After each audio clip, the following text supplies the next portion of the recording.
ลากไปเลยลูกพี่โอ้ยอย่ารักพลัง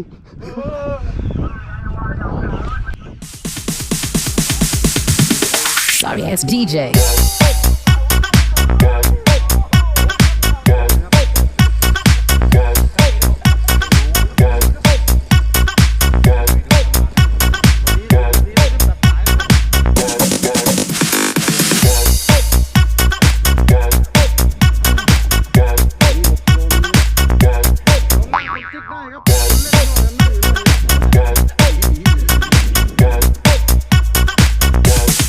You can get some.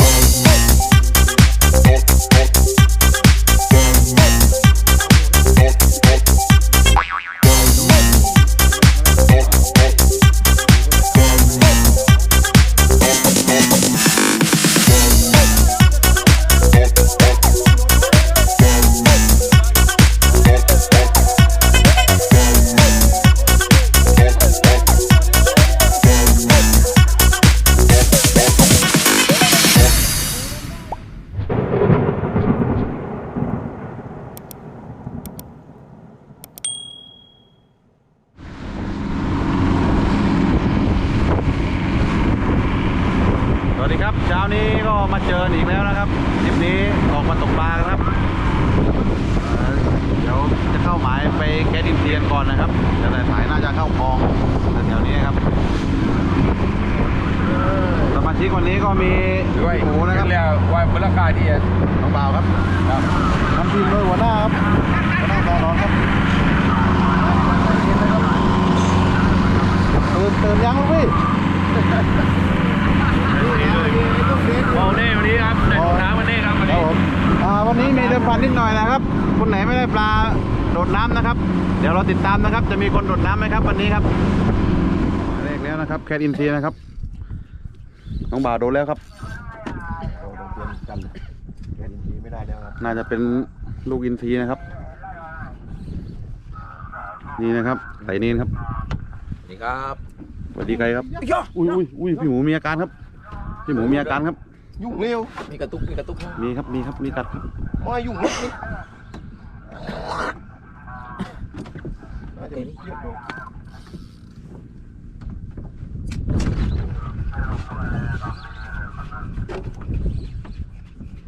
เห็นตัวยังน้องขาวมาแล้วครับมันคือเราเลยอิงคลีครับอิงคลีครับอะไรยาว ดีครับยาวๆมาแล้วครับเดี๋ยวนี่คือไม้เสียดนะดีเฮ้ยเอาโกรธเลยอินทรีครับนี่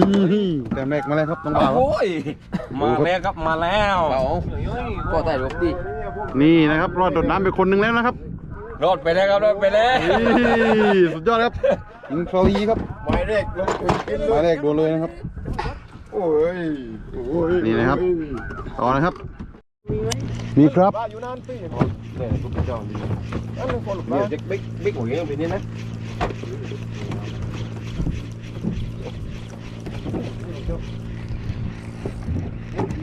นี่ลูกปลาเพ่นี่ข้างล่างอย่าไปรบดี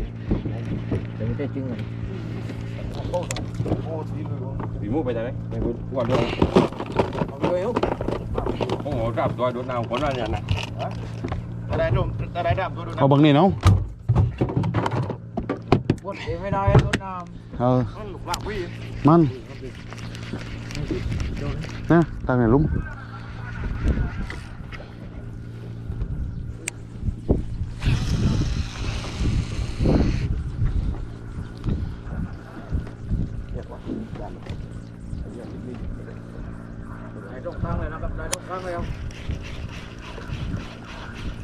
โดนแล้วนะครับ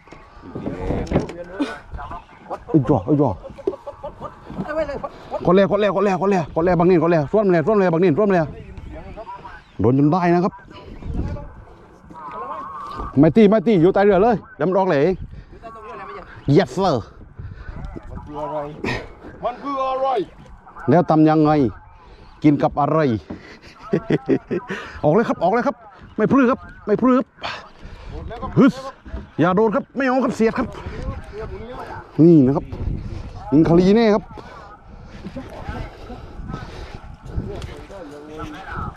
มันคืออะไรส มาโรเด้ง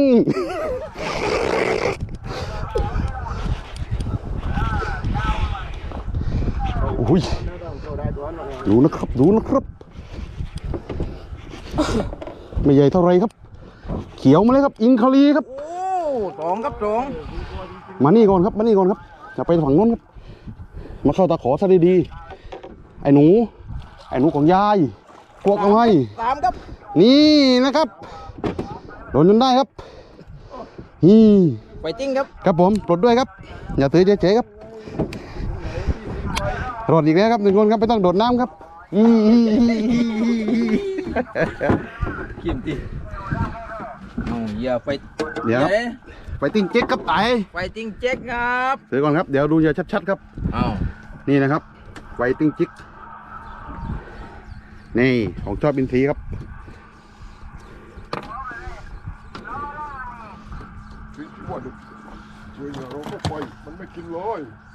เรียบร้อยครับบางเจ้าได้ไปต่อครับ ไอ้ขอบคุณครับ เหลืออีกสามคนครับ เหลืออีก3นะครับแต่ดูดน้ำไหมครับ เล็กกว่านี้อีกนะ อาบน้ำมายังครับพี่ ไม่เป็นไรไปอาบตอนเย็น นึกว่าจะดูดน้ำครับ เวลาเยอะ ครับผมพอนะครับหน้าโดนเลยครับแต้มแรกหัวหน้ามาเลยครับ ดูแล้วครับ ดูเอาเองครับ รอดตายแล้วครับวันนี้ นี่นะครับ ไม่ต้องโดดน้ำแล้วครับ นี่นะครับ ไปเกี่ยวครับไปเกี่ยว เข้าเหยื่อเลยครับ ไม่ต้องโดดน้ำแล้วครับตัวแรกตัวนี้ ไปเกี่ยวครับ แล้วนะครับลากไปเลยลูกพี่โอ้ยอย่ารักพลัง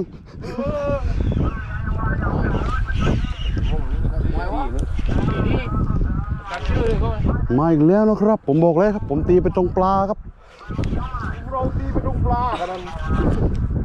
โอ้จ้าผลเจียวจ้าผลเดี๋ยวจ่ายคลิป ไอ้กบเจ้แล้วมันดูด เจียวแล้วครับ ครับ ก็มาตรงไง ได้ครับเอาครับเร็วๆครับตายยนต์ครับเดี๋ยวครับ อ๋อ นั่งงัดตรงนี้ครับตาครับ ไปจริงจิกครับทำงานอีกแล้วครับผมรอกันม้วนครับนี่ รอกไม่ลั่นกันไม่โกงโบงลายครับ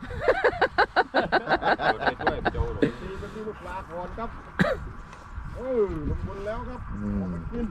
ไม่ใช่มั้งตั้งไปก่อน กินเฉยเลยก็กินเฉยเลย ไปจริงจิกครับทำงานอีกแล้ววันนี้ โอ้ลูก โอ้โหอันละมัน โรย อีกทีนึกถึงก็ลูกปลาตัวหลังโอ้ยสู้ครับสู้ไปแล้วเห็น เห็นจิ้มหน้าจอได้มันขึ้นมา ปลาโยมูนู้กี่ลูกปลานั้น จิ้มหน้าสีขึ้นเลยไหม ขึ้นเลย นี่นะครับ ต่อครับต่อ นี่อยู่ใต้ท้องเรือนะครับเดี๋ยวมันก็หมดครับ ไปแล้วครับไปแล้ว ยังไม่ออก ปีนแล้ว ไปวัวแล้วครับไปวัวแล้ว ไปซ้ายนะครับไปซ้ายนะครับ นี่นะครับคันก็บิ้วเองครับ มันมีชื่อว่าซีตีครับแม่ ไม่ใช่ดีๆกับเม้นนะ ไม่จ่ายไม่จ่าย รถบังรถ เดี๋ยวไหนขันยาวพุ่มเลยโอ้ยกองดิกอยู่นี้เลยมันเดียวมันตายเฮ้ยทีนี้ออกเลยมั้ยนี่ได้อะออกมาเลย รวดเร็ว รวดเร็วรวดเร็วรวดเร็วรวดเร็วมีตาตองเลย เอาตีไปอยู่ไหนพี่ไว้หายได้ไปเลยมั้งไงวะ นี่ใจกดไม่ขึ้นนะ รับเหมือนนั่นไปเร็ว มันจะออกเลยครับ ไปใจแล้วล้าวครับใจแล้วล้าว ซ้ายนะครับเดี๋ยวนะครับอัดไม่ได้ครับใต้ท้องเรือครับบอกไปเลยครับนี่วิ่งเลยครับ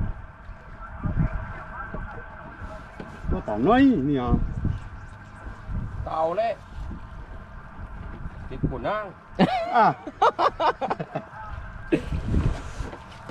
โอเคไปว่าเรือ รอบนี้บางโจได้ไปต่อครับ แก้อาถรรพ์ได้เลยครับว่าลายมา2 ทิศติด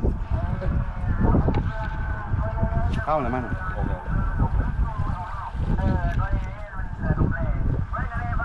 ไปช่างกันทีดีครับแม่ครับพอเลยมึงโอ้ อยากจังนะ เออ แต่รู้เลยมึงเปล่าไม่เดี๋ยว ไม่รู้เปล่าอ่ะมากจัดเปล่า นี่มาอยู่ โอ้โหอุ้ยหยุดบอล ไม่รู้ ผมบอกเยอะเดี๋ยว แต่อยู่ๆมันกินเยอะเลยนะ มันไม่ก้าวควักเนี่ยผมว่ามันต้องนี่เรากลางเขาได้เหมือนหมดไปเลย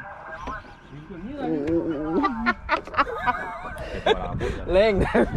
จะร้องขอชีวิตแล้วครับ คนนั้นจะหมดแล้วครับ เออก้าวก็ไปกินที่จานนี่ ผมไปทำอีกนะครับ โอ้ยรู้เลยเรื่องคนนั้นเลย เห็นไหมพี่ ได้ไปดู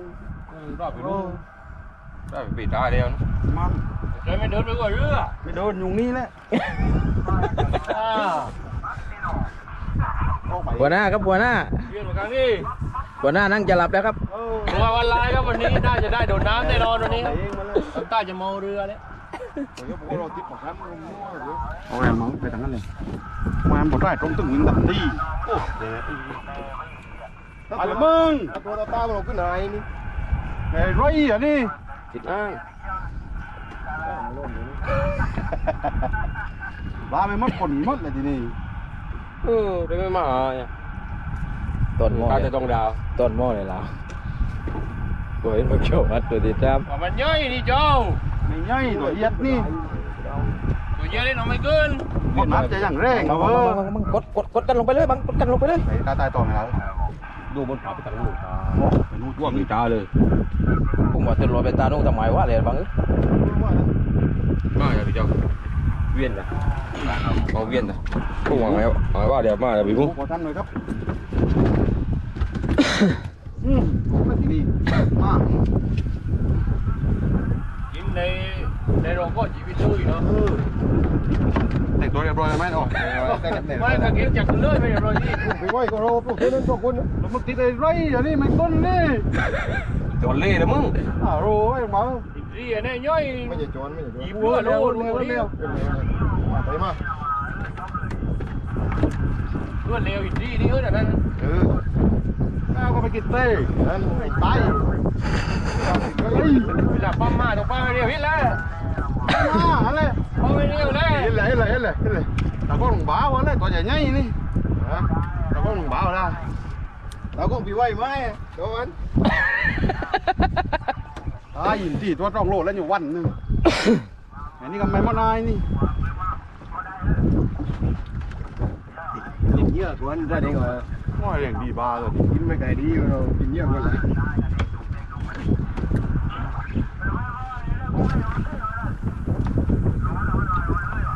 ไม่มาเลย เล่นไปดิหมายเองมันเละ มันมาไม่มา ไม่มาวันนี้ไปเลย ไปใกล้พวกต้นเลยแล้วเว้ย พี่เลยมานี่ ไอ้ตีกันเอาละ ไม่ใช่รู้ ไม่ใช่ตัวต้องโลนี่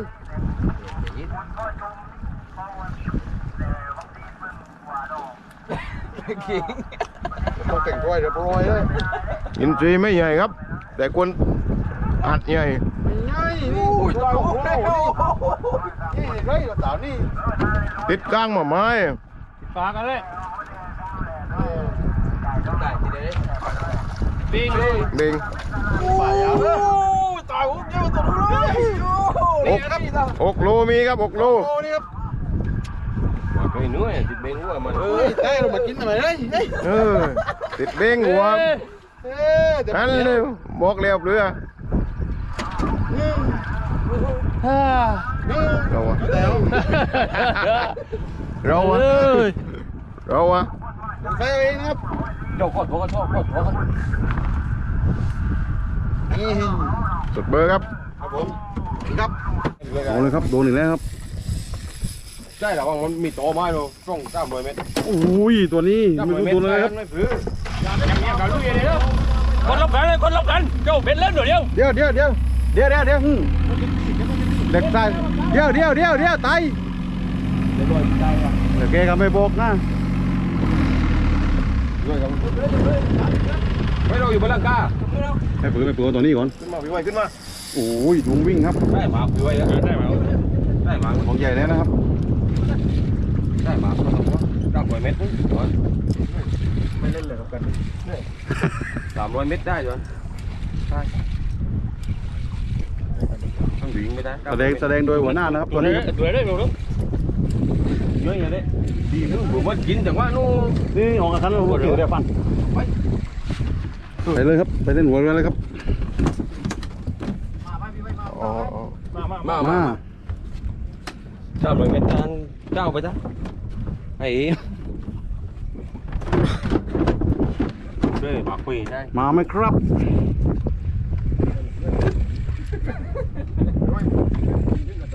ตัวนี้ติดปากเหมือนกันเนี่ยมาลงไม่รู้เลยนี่ มาแล้วใช่ไหมพี่ ไม่รู้ปลาลูกตัวนี้มาไม่เนติดปากมาได้ตัวนี้นี่ได้ดอกนวลนี่ โอ้ลาวไปรู้เลยวิ่งมันนั้น หน้าหรอโอยนี่ อย่างว่าลายเลยด้าน ก็ว่าแย่กว่าถึงรู้เว้ย มาไม่ใหญ่เห็นไหมตัวยาววันเลย ตัวเห็น ตัวเห็นดิบ ตัวเห็นจิกกิ้งรัวครับจิกโม่ก็กินครับ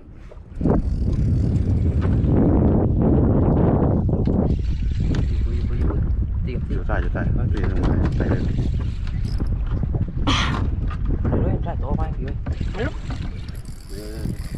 อุ้ยไปอีกแล้วครับดูครับแกว่าไม่ใหญ่นะครับถุงวิ่งครับ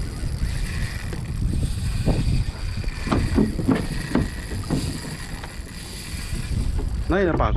หัวเรือนี่สูวิ่งนะครับ ไก่ดูครับไก่ดูนะครับไก่ดูทำมาแล้ว วันนี้10 นาทีไม่ขึ้นตัดสายนะครับเดี๋ยวเวลาเพื่อนเขาจะตกอีกครับ ไปทางนี้กลางว่า มึงรับไปบนหน่อยเดี๋ยวลงมาเจ้าเกินนี่ นักวิ่งใต้เต้นเบอร์ นี่ว่าเมาเรือเจ้ามันยังไม่ยอมครับมันยังไม่ยอมครับ เย้าพี่นี่ได้ ดูครับ เรืออย่างไรเนี่ย ไม่ต้องปิดเปิดเดี๋ยวปิดเสื้อ เล่นไปตาม เสื้อใส่มัน อย่าพูดแต่วันเลย เล่นมาก่อนหัวหน้าปลาคนอื่นก็เล่นไป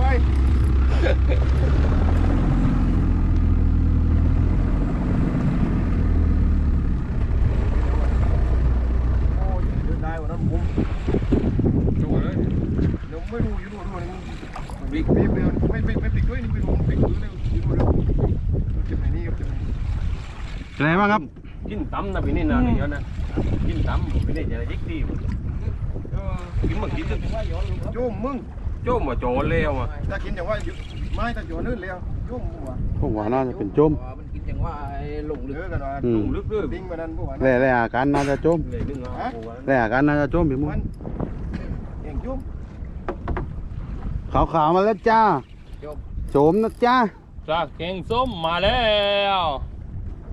ปลาเก่งส้มมาแล้ว กินอย่างว่าลูกมัน จุ่มจริง โฉมครับโฉมตัวนี้โฉมงามนะครับ ลงมาคือจุ่มนี่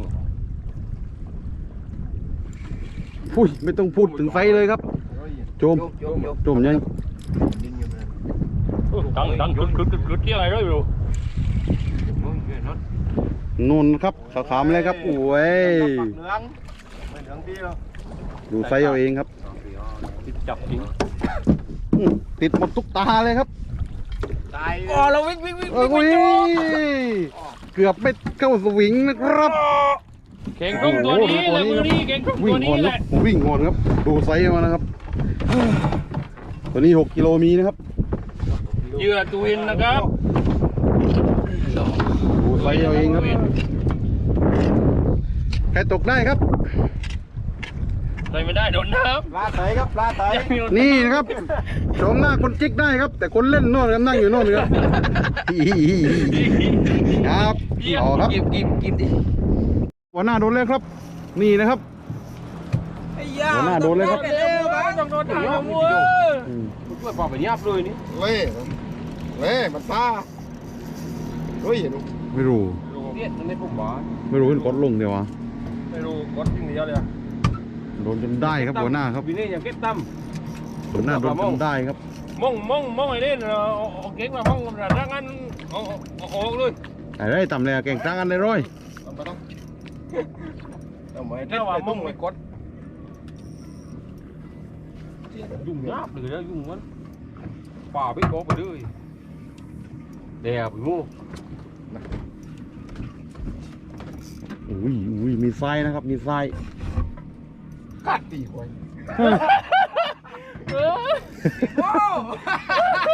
ขามมาแล้วครับ ก้าวมาแล้วครับก้าวมาแล้ว เอาขามมาแล้วครับ โจ้มอยนะโอ้ที่เรียน ติดอ้างก่อนติดเรื่อยแล้วจะเล่นรู้ รู้ เจยมันเละ ติดอ้างจริง นั่นเลยว่าใจมานักมาติดปุ้งติดปุ้ง ปวดทำไมนู้ปวดดี อันนี้ร้อยยิงเพี้ยร้อยว่า ดูได้ติดปุ้งมา นาง มีรุดเร็วเหรอ ไม่รู้ติดเหงือแกล้งมัน จริงเหรอ รุด ไม่รู้ ไม่รุด ไหวรุดดู ไม่รู้เลยรู้กระโดดน้ำ หรือนี่ผมจิกได้นี่วันนี้รู้จัก ติดอ่างครับเอาละติดอ่างผมจริงเก่งกล้องตัวนี้ร้อยเลย กินนี่ มันนี่ครับ แต่ว่ามันติดอ้าง พักเที่ยงก่อนนะครับ นี่ครับกินข้าวครับแกงส้มนะครับสดๆเลยครับข้าวสากครับ รวยครับรวยสุดยอดครับสุดยอด ครับ ไม่กินอะไร ฝีมือไต่ครับนี่ครับดูเลยครับ หยบหยบหยบหยบ ยบครับยบจินเดียวเนาะ ข้าวก่อนครับได้ครับพี่หมูเราจนได้ครับจะกลับบ้านแล้วครับ โอ้บาด ไม่ต้องโดดน้ำเลยครับพี่หมูทำได้ครับ ตัวนี้เป็นตัวปิดทริปเลยนะครับ จบตัวนี้ก็กลับแล้วครับ มาจนได้ครับมาจนได้ครับ โดนจนหัวด้วยเลยจนด้วยเลย ตักให้ได้ตักให้ได้ตักให้ได้ จะได้กี่ตี โดนจนได้ครับพี่หมูโดนจนได้โดนจนได้นะครับ เร็ว ได้ครับ ทั้งวันครับตัวนี้ตัวเดียว รางวัลครับตัวเดียวตายครับ พี่หมูทำได้ครับ แล้วกาไปเล่นอยู่ฝั่งเร็ว นั่นแหละ รุดพอดีไหมเขายังติดอยู่นะครับเต็มปากเลยครับดูนะครับ โอ้ โอ้น้องบ่าวมีอาการครับ มันเลยแล้วดิเราเอาเลย เดี๋ยว เอาเลย เจออีกทีขึ้นปลานะครับ มัน โดนนั่นแหละ กลับแล้วครับนี่นะครับขึ้นปลาแล้วนะครับนี่ได้ไม่เยอะเท่าไหร่ครับวันนี้แต่ได้เราได้แบ่งกันกินแล้วครับ นี่ปลาที่แกงที่เหลือครับปลาโดนนั่นแหละ ใส่ไซส์สวยๆอยู่ครับ ด่า ได้สนุกกันครับ เดี๋ยวทริปหน้าเจอกันใหม่นะครับ น่าจะลงเปิดเกมครับทริปหน้านี่ครับโฉมตัวนี้ครับใช้ได้อยู่ครับ6 กิโลมีนะครับอินทรีย์ครับ ซีไม่ซี ฝากเหลืออยู่ท่อนเดียวครับ อีกท่อนแกงเลยแล้วแกงตอนเที่ยงครับอินทรีย์ใหญ่ครับ โอ้ยนกมีนกเย็ด นะครับ เจ็ดเนี่ยเงินที่มี นี่นะครับร้านปลารวมวันนี้ครับ ได้มาเยอะแต่ไซส์สวยเลยครับสวยๆทั้งนั้นครับเดี๋ยวทริปหน้าเจอกันใหม่นะครับตบมือครับสวัสดีครับ